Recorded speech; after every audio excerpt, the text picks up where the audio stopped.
Segunda de Corintios, entonces, el capítulo 1, comenzando con el versículo 1, comenzando el año nuevo con un libro nuevo en la Biblia.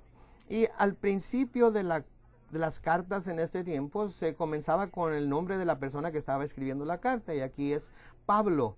Pablo en realidad no era su nombre dado al nacer era Saulo, era judío entre los judíos, hebreo de hebreos, era fariseo de la tribu de Benjamín, pero cuando se convirtió al cristianismo, Dios le dijo que tenía un ministerio para los gentiles y adoptó entonces un libro gentil, que quiere decir pequeño.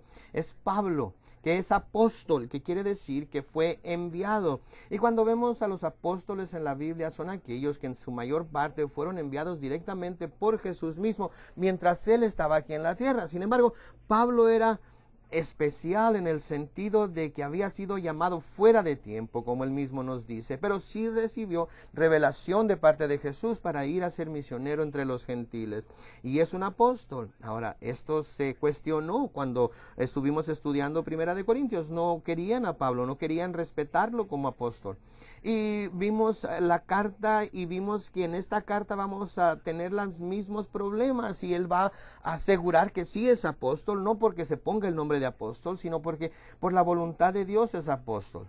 Entonces no hay duda de que lo sea.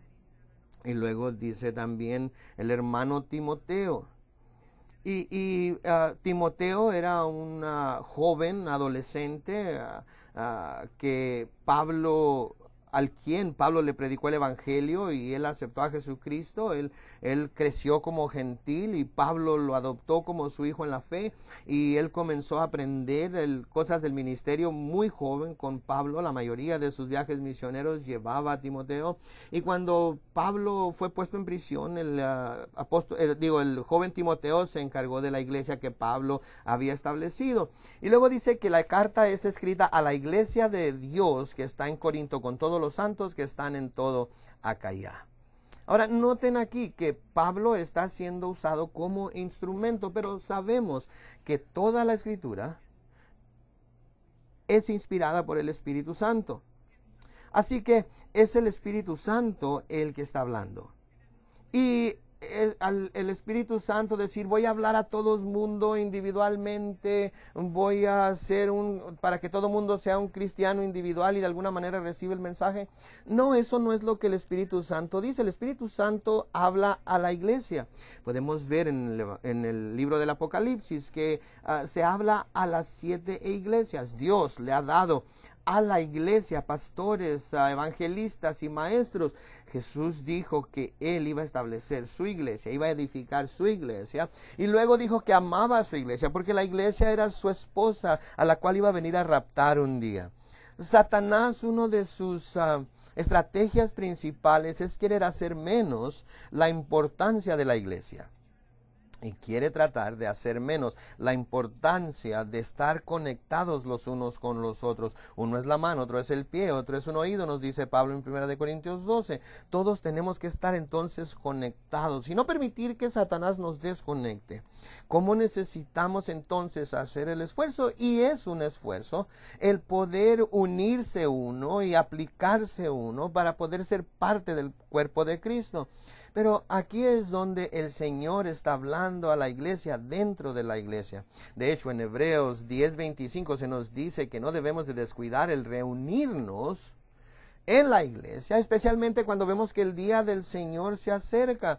Ahora, definitivamente nos encontramos en ese día, y cómo debemos no permitir que Satanás debilite nuestra percepción de la importancia de la iglesia. Podemos ver entonces que Pablo está aquí escribiendo a la iglesia que está en Corinto, y ahí es donde van a escuchar el mensaje, ahí es en donde la carta se va a leer y el Espíritu Santo va a hablar, y los creyentes saldrán de la iglesia habiendo escuchado lo que el Espíritu quería decirles, y los que no fueron no van a poder recibir el mensaje. Ahora, al ver a los creyentes corintios, podemos ver que eran muy carnales. En 1 Corintios pudimos ver ver que era asombroso lo horrendo que estos creyentes eran en algunas áreas, fuera inmoralidad sexual. En un caso estaba hablando de cómo se reunían para tener comunión y comían antes del servicio, y uno comía demasiado y el otro que estaba a un lado no tenía nada que comer y nadie le ofrecía nada que comer, lo dejaban que se muriera de hambre. Y Pablo está diciendo, no puedo creer que les tenga que decir esto,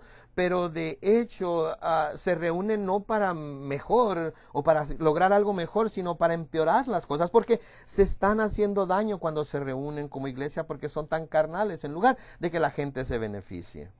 Y esto es algo muy, muy difícil de decir y de recibir, y vamos a ver más aquí en 2 de Corintios.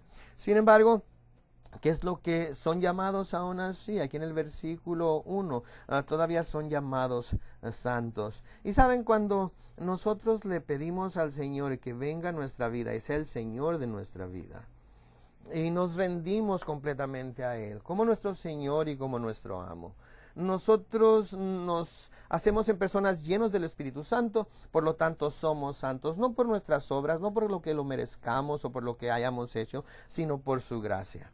Y somos santos entonces delante de Él desde su punto de vista. Y en el versículo 2 vemos, como dice el pastor Chuck, a los cuates y ameses de la Biblia: gracia y paz a vosotros de Dios nuestro Padre y del Señor Jesucristo. Porque tenemos al Padre, al Hijo y también al autor de las Escrituras que está escribiendo esto, que es el Espíritu Santo. Gracia. Gracia es Dios impartiendo a usted su amor, su misericordia, su bondad, su perdón, su bondad. En donde su pecado abunda, su gracia sobreabunda. En su debilidad, la fortaleza de Dios va a manifestarse. Y no es porque usted se lo haya ganado, no es porque usted se lo merezca, es simplemente porque Él es tan maravilloso. La Biblia llama al Evangelio el Evangelio de gracia. Esas son las buenas nuevas que tenemos, que Dios nos ama. Dios quiere perdonarnos, Dios quiere escribir nuestro nombre en el libro de la vida y llevarnos al cielo con Él. Es un Dios justo, tiene que castigar todo pecado, y por esa razón su Hijo vino en carne humana para morir sobre la cruz, pagando por nuestro pecado, por medio de su sangre, en su tortura, en su dolor, en su crucifixión, en su muerte. Él pagó por su pecado, así es que su pecado ha sido ya cobrado, pero ahora como un don gratuito, Él quiere darle la vida eterna. Usted es salvo por gracia al poner su fe en esa gracia, y no es por usted mismo, es un don de Dios, no es por obras para que nadie se gloríe. Nuestro primer paso entonces como cristianos debe ser en el Evangelio de la gracia, en donde yo simplemente digo, no sé por qué es que Dios me ama, pero recibo ese amor. No sé por qué Dios quiere perdonarme, pero yo recibo ese perdón. Quiero su amor, quiero su misericordia, quiero su bondad. Y ese es el segundo paso, y el tercer paso, y el 10º paso, y 2 años después, y 10 años después. Es en la misma gracia de Dios que crecemos, en la gracia de Dios que nos mantenemos fieles a Él. Y si vivimos en esa gracia, tenemos entonces la paz de Dios. Pero si comenzamos a hacernos personas legalistas y estamos poniendo nuestros ojos sobre nosotros mismos y decimos que nosotros mismos nos debemos hacer santos, y necesito ser más disciplinado, y necesito ser mejor, y necesito dejar de hacer esto y hacer aquello, y empieza uno a predicar un evangelio en el cual debemos todos andar derechitos, o si no Dios va a venir a traer un martillo para golpearnos en la cabeza, y empezamos a predicar algo que está centrado en el hombre, se pierde la paz. Y de repente estamos pensando si estamos bien con Dios, o si soy salvo en realidad, o si Dios nos odia. ¿Por qué? Porque nos hemos apartado de la gracia.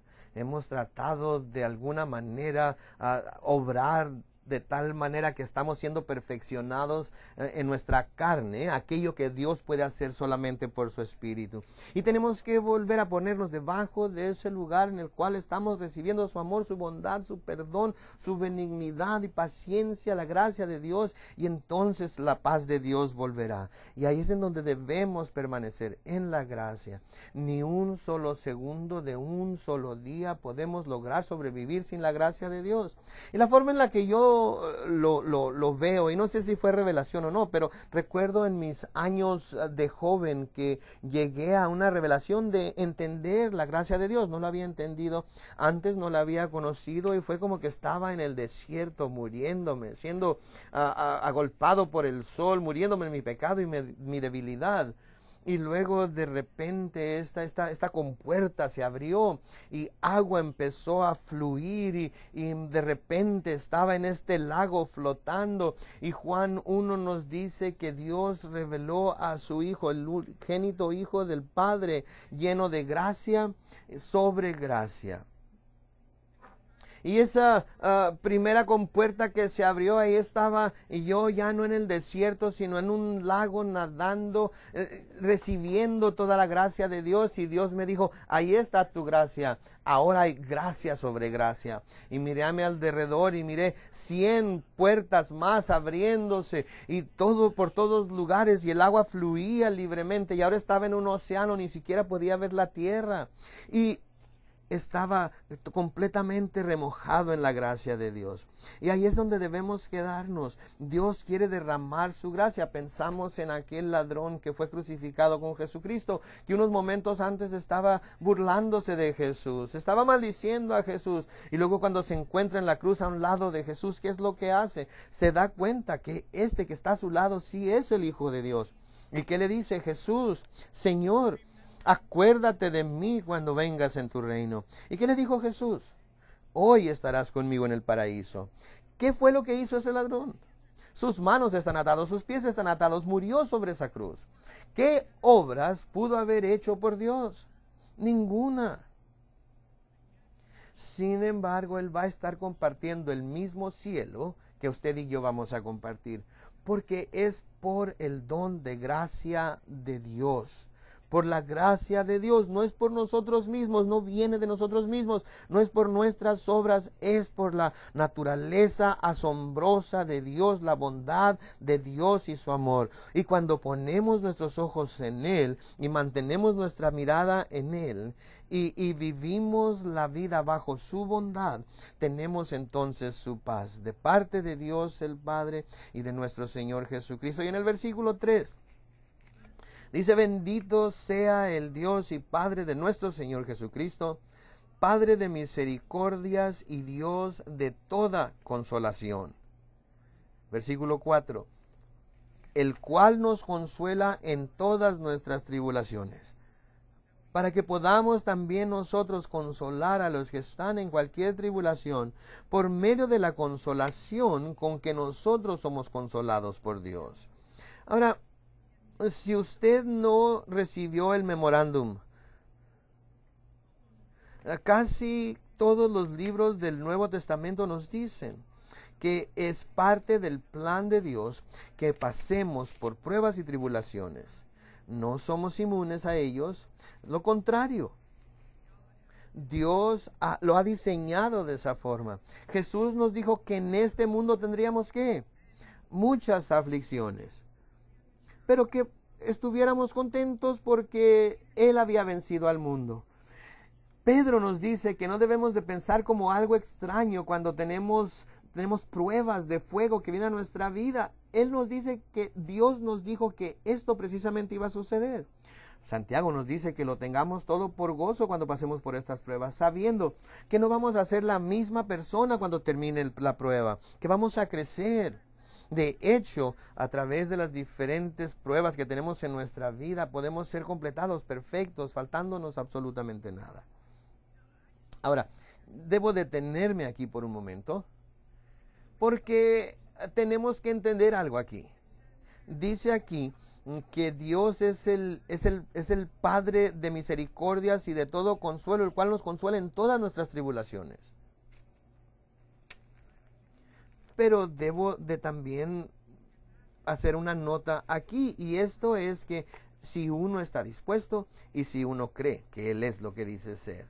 Aprendemos algo interesante, de hecho, de parte de Satanás en el libro de Job. Ahora, recuerden que Lucifer está ahí desde el principio de la creación. Él está observando al hombre y lo ha observado por mucho tiempo ya. ¿Y cuál fue el comentario de Satanás acerca del hombre? Que la mayoría del tiempo, cuando la gente pasa por tribulaciones, ellos van a maldecir a Dios. Y yo creo que Job va a estar dentro de la mayoría, fue lo que Satanás dijo, no en la minoría. Entonces, cuando todos los ángeles se reunieron y Lucifer juntamente con ellos, no entiendo cómo sucedió esto, pero eso fue lo que sucedió y dijo, ¿qué tal tu siervo Job? Mira, tiene todas estas riquezas, tiene hijos, tiene salud, claro que te está bendiciendo y alabándote, pero déjame traer pruebas a su vida y él te va a maldecir a tu misma cara. Y Dios le da ciertos límites y le dice, muy bien, ahorita no puedes tomar su persona, su cuerpo, pero puedes hacer lo que quieras con todo lo demás. Y ese mismo día Job pierde todo. ¿Se parece a alguien que usted conozca? Es una gran parte del mundo en los últimos 2 años, ¿no es cierto?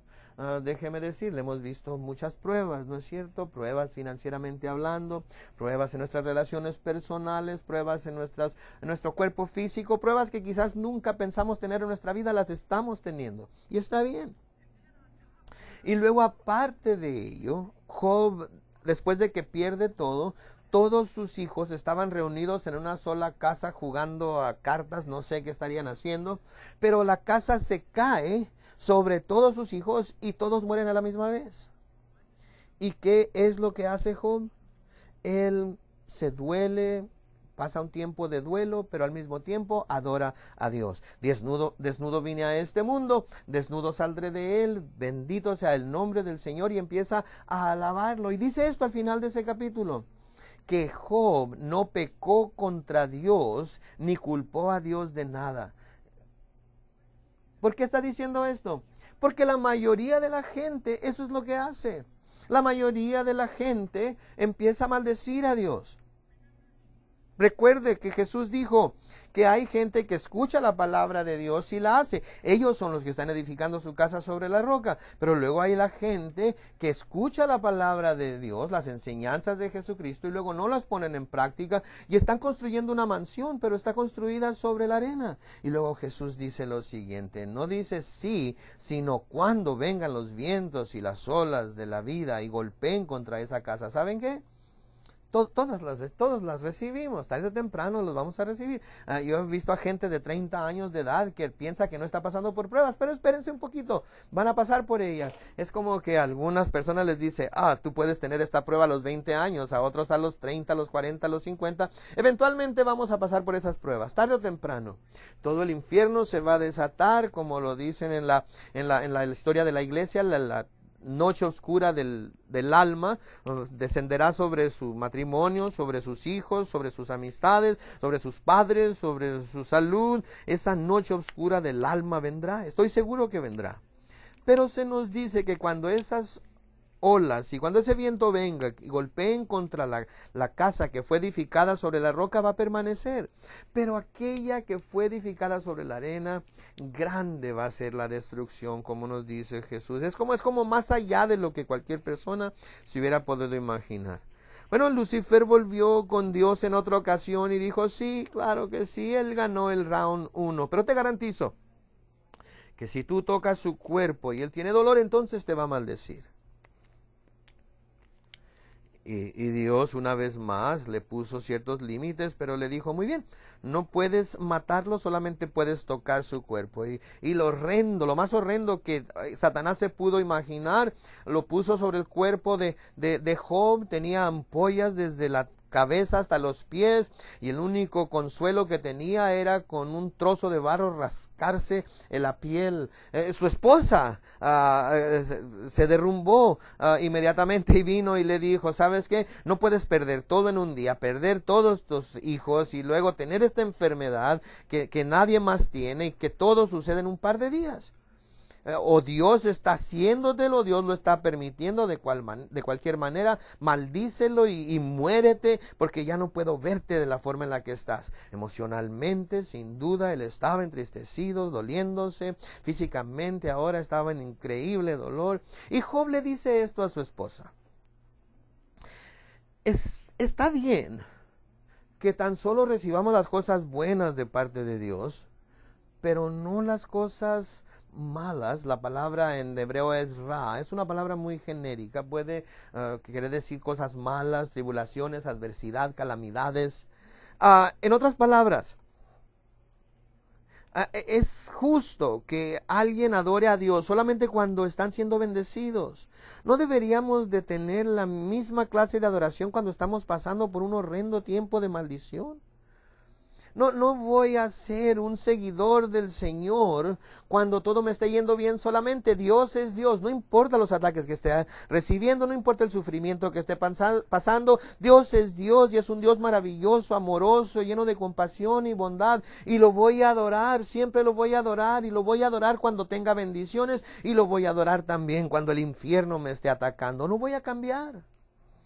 Después, más adelante en Job 11, él dice, aunque me matare, cuando su espíritu todavía se resuelve más a seguir y a alabar a Dios, aun cuando me matara, seguiré confiando en Él. Hay algo que tiene que suceder en el corazón, y usted lo ha visto, yo lo he visto, en donde la gente tiene una gran pérdida en su vida y o se acercan más a Dios o maldicen a Dios y desaparecen. No es si va a suceder, es cuando esto suceda. Si usted se acerca a Dios, ¿sabe qué? Aun cuando esté en la peor de las pruebas que pudiera estar, va a disfrutar de sus misericordias como nunca antes. Va a disfrutar de su consuelo. Y esta palabra consuelo en el griego no quiere decir solamente ser consolado como nosotros entendemos el consuelo, sino quiere decir también fortalecido. Usted va a disfrutar de una fortaleza de parte de Dios como no la ha tenido antes. Y Pablo entonces les deja saber, mire el versículo 5 de 2 de Corintios 1, porque de la manera que abundan en nosotros las aflicciones de Cristo, así abunda también por él mismo Cristo nuestra consolación. Pero si somos atribulados es para vuestra consolación y salvación, o si somos consolados es para vuestra consolación y salvación, la cual se opera en el sufrir las mismas aflicciones que nosotros también padecemos. Y nuestra esperanza respecto de vosotros es firme, pues sabemos que así como sois compañeros en las aflicciones, también lo sois en la consolación. Entonces, entiendan esto, la gente que no conoce a Cristo, o cosas horrendas le suceden y ahí termina todo, queda en un vacío. Es como que sí, la vida es horrenda y eso es todo lo que pueden decir. Pero como creyentes, siempre sabemos que hay una perspectiva eterna, sea lo que sea que está sucediendo, Dios tiene una razón para que esté sucediendo. Y Él en esencia nos dice que para que nosotros estemos hasta acá, 5 años desde más adelante, para que seamos el ministro que Él quiere que seamos, tenemos que crecer, tenemos que profundizarnos. ¿Cómo es que Dios nos va a llevar a ser la persona que necesitamos ser dentro de 5 años? Bueno, pues Él nos va a llevar a través de tiempos difíciles para ayudarnos a madurar. Y yo sé que algunos de ustedes están aquí escuchando esto. Algunos de ustedes están pensando, nunca hubiera creído que Satanás hubiera podido tener victoria sobre mi matrimonio. Pero lo vi. Satanás vino y endureció el corazón de mi esposa, de mi esposo, destruyó la familia, mis hijos no me hablan, mis padres no me hablan, lo que sea la prueba por la que está pasando, quizás sean las finanzas, quizás nunca pensó que iba a estar en el lugar que se encuentra financieramente o físicamente. Saben, la cosa es que Dios en su palabra nos prepara por adelantado y quizás para el presente, para poder decir, mira, yo estoy obrando en esto. La vida es una neblina de tiempo solamente. Muy pronto estaremos fuera de este cuerpo y en nuestros nuevos cuerpos con el Señor en un segundo.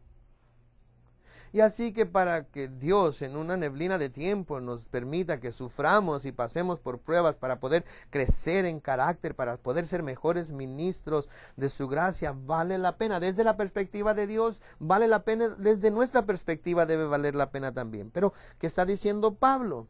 Para alguna gente, ellos reciben el consuelo directamente de Dios.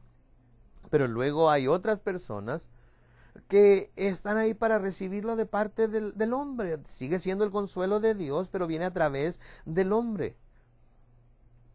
Y así que en algunos casos los recibimos la gran misericordia y el consuelo de Dios directamente de Él, y ahora la tomamos y podemos nosotros ministrarla a los demás. Para otros es escuchar el consuelo de Dios para poder consolar a otros también. Quizás usted ha estado en estas situaciones donde hay mucha gente que le está diciendo lo que creen que es correcto, ofreciéndole su ayuda, y usted está pensando, saben que no saben por lo que estoy pasando, y luego viene alguien que ha pasado por lo que usted está pasando y usted se da cuenta de que ellos saben en realidad lo que usted está sufriendo. Dios lo sabe, y Pablo está diciendo aquí que debemos de ser vasos dispuestos para que Dios traiga lo que Él desee traer a nuestra vida, sean dificultades o dolores o sufrimientos, recibirlas todos nosotros para poder ser la persona de Dios que Él quiere que seamos. Ahora en el versículo 8, porque hermanos, no queremos que ignoréis acerca de nuestra tribulación que nos sobrevino en Asia, que sería Turquía en nuestros días. Pues fuimos abrumados sobremanera. Número 1, más allá de nuestras fuerzas, de tal modo que aún perdimos, dice, la esperanza de conservar la vida. Pero tuvimos, nos dice en el versículo 9, en nosotros mismos sentencia de muerte, para que no confiásemos en nosotros mismos, sino en Dios que resucita a los muertos. Pablo habla mucho acerca del poder de la resurrección. Pablo habla de cómo él está andando en el poder del Espíritu, pero luego empieza a clamar que quiere conocer las profundidades del poder de su resurrección.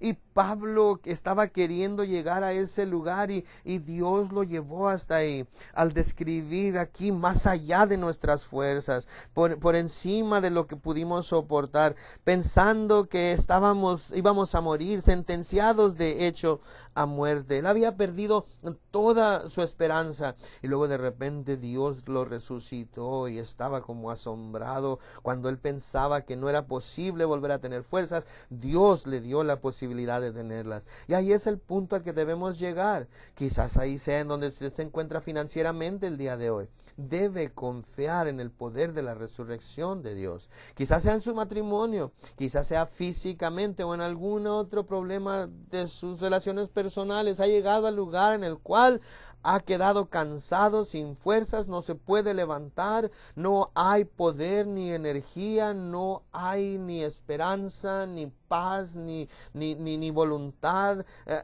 Es en ese lugar precisamente de completa debilidad que el poder de la resurrección viene a nosotros. Y Pablo nos dice que él tuvo que aprender, aún como cristiano ya maduro, aún como este apóstol enviado de Dios, él tuvo que aprender a no confiar en absoluto en sí mismo.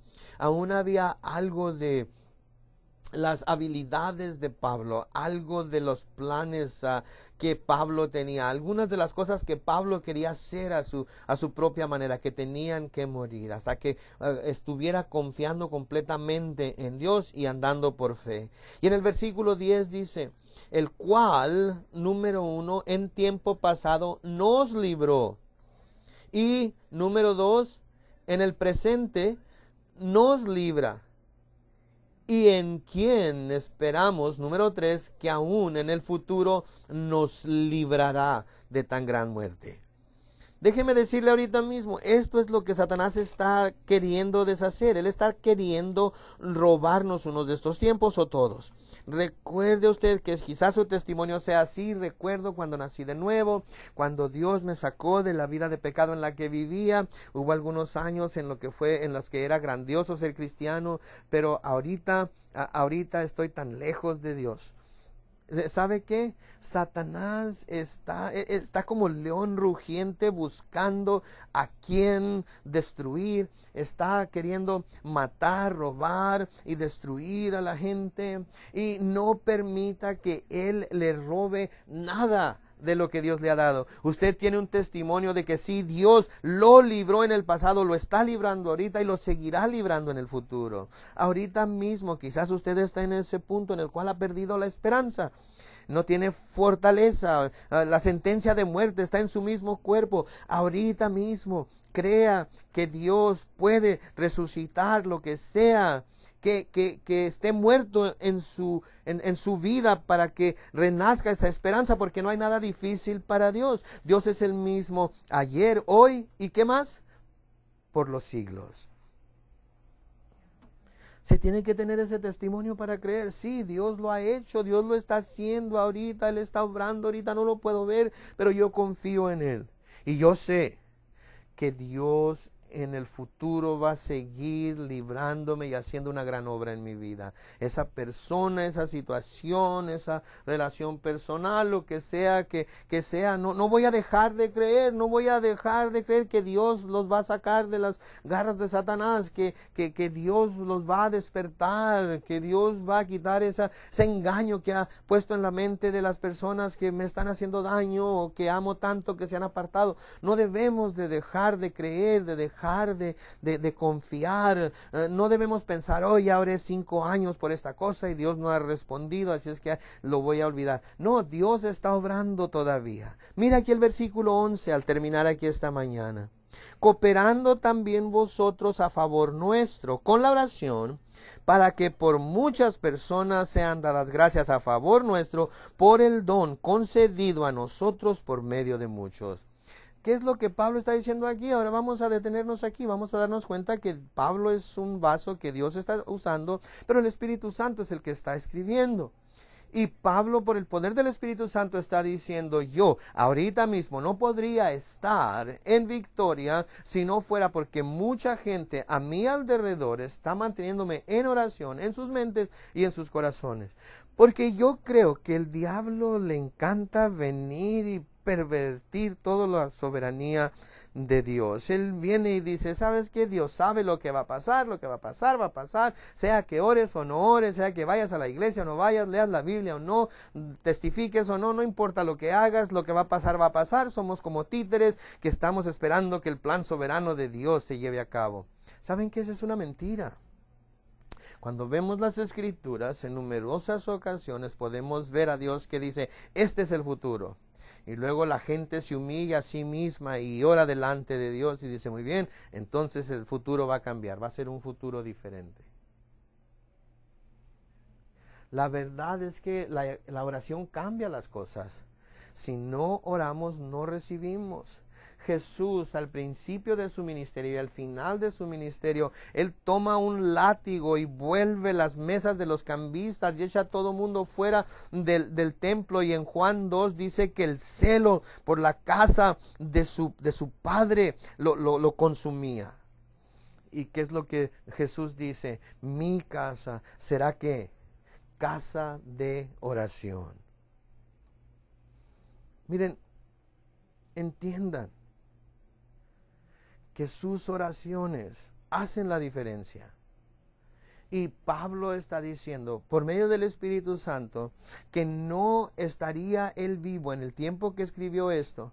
Estaba en la cárcel, estaba encerrado con ratas y mojo y con hombres que se estaban muriendo por diferentes enfermedades y estaba en este calabozo húmedo con hongos creciéndole por todos lados. Estaba él sintiéndose ya como muerto, sintiendo que ya no había más ministerio que hacer o que podría hacer, y de repente miré como Dios vino e intervino, me sanó, me fortaleció.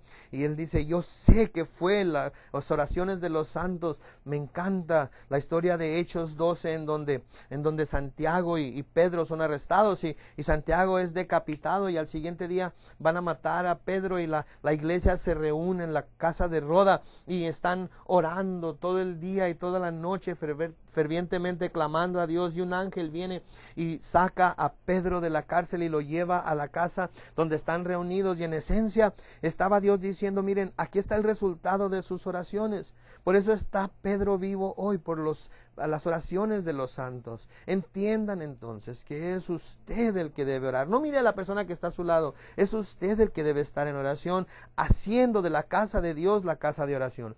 Y ese es el enfoque de los domingos en la noche. Venimos, tenemos comunión, tenemos la adoración, tenemos la palabra, pero todo ello está para llevarnos al lugar en el cual tenemos un solo corazón, una mente, un ánimo para orar y hacer la casa de Dios, la casa de oración. Y Pablo, de nuevo, por la revelación que Dios le está dando, está diciendo que las cosas no hubieran podido terminar, la historia no hubiera podido terminar con este fin si no hubiera habido muchos, no unos cuantos, no 2 o 3, sino muchos santos clamando a Dios en oración de parte de él, orando mientras él estaba en la prisión, mientras estaba enfermo, mientras estaba frío, mientras estaba muriendo, en lugares en donde había dejado de poder ministrar, pero en ese lugar las oraciones de los santos prevalecieron y él había tenido victoria. Oremos todos juntos. Señor, te damos gracias por tu palabra ahorita. Te damos gracias que tú envías tu palabra para sanarnos. Tú nos lavas en el agua de tu palabra. Que tú fortaleces nuestras manos caídas por el poder de tu palabra. La fe viene por el oír y el oír por la palabra de Dios. Y te pedimos, Señor, ahorita mismo que tu palabra como una cobija nos cubra a cada uno de nosotros en este lugar. Que esa espada de 2 filos corte nuestro corazón, pero al mismo tiempo que el Dios de todo consuelo esté aquí presente con nosotros y nos consuele.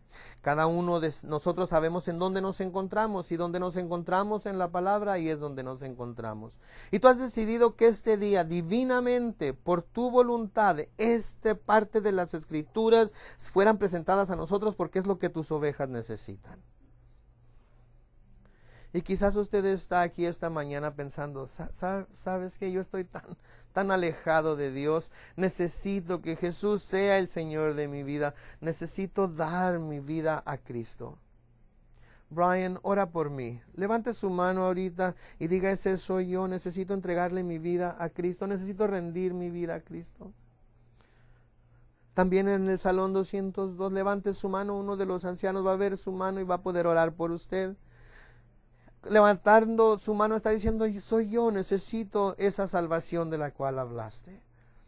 Quizás usted está aquí hoy, ya es cristiano y está pensando, ¿sabes qué? Yo he maldecido a Dios, he pasado por pruebas y me he apartado de Dios, he perdido esperanza en el presente, en el futuro, no estoy en donde debería estar espiritualmente, de hecho estoy tibio, estoy dormido, necesito que el Espíritu Santo me llene de nuevo, necesito volver a rendir mi vida a Cristo, necesito volver a dedicar mi vida a Cristo. Brian, ese soy yo, ora por mí. Si ese es usted también, levante su mano y diga, ese soy yo.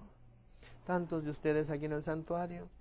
Señor, te doy gracias de nuevo este día, así como en el último servicio. No es una mano débil que se levanta, sino gente que poderosa y apasionadamente simplemente están diciendo, soy yo, necesito estar bien con Dios. Al entrar en este nuevo año, en este momento, tu venida puede ser en cualquier momento, en cualquier hora. Quiero ser apasionado por ti y estar lleno de tu espíritu y estar en el lugar correcto contigo. Señor, toca a estas personas. Y la Biblia nos dice que nos humillemos a nosotros mismos delante del Señor y Él nos exaltará. Y voy a pedir a aquellos que alzaron su mano que se pongan de pie. Ahí donde están, ahí en donde están su asiento. No les importe lo que piensen los demás. Usted sabe que es usted. Usted sabe el que fue el que levantó su mano. Usted es el que necesita de recibir a Cristo, volver a dedicar su vida a Cristo. Hay muchos otros que levantaron su mano. La Biblia nos dice que la fe de otros crea fe en los demás. Hay algunos de ustedes aquí que su orgullo, su soberbia los está manteniendo en un lugar muy peligroso. Su soberbia y su orgullo los está manteniendo de humillarse a sí mismos delante del Señor, como estos que están ahorita de pie diciendo, soy yo. Que su fe, su celo, su arrepentimiento le exhorte a usted a hacer lo mismo. Le voy a pedir a los que están de pie que salgan de su asiento y pasen aquí al frente. Vamos a orar todos juntos. Y hay otros que necesitan ponerse de pie y venir al frente. Hagan su paso de fe, de venir y creer a Dios. la gente les dejará salir y pasar al frente, así es que pasen. Si tiene a su cónyuge con usted, su amigo con usted, pueden venir con usted.